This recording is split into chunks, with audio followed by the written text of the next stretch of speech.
Ayun guys, masubukan natin yung luming Batangas. Uy, may dalawang itlog pa oh. Tapos may ano to? Chicharon pre. Tapos kikiam. May laman loob ng baka. Oh. Sarap nito ah. Tikman nga natin.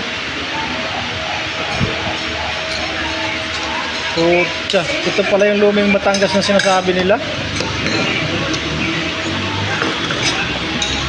Hindi.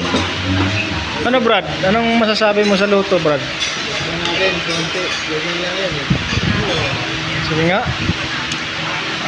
Nilalagyan ng kalamansi yan, di ba? Ganito lang. Ganyan lang. Nasaw-saw lang. Agoy! Sarap. Eto, tikman natin to.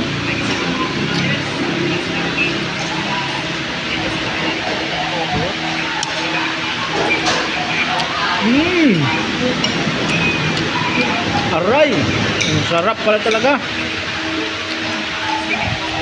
Meron siyang chicharon na halo. Tapos atay pala yun pre, yung pinirito.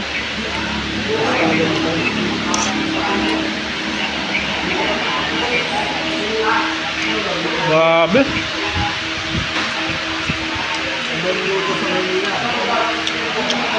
Sulit guys.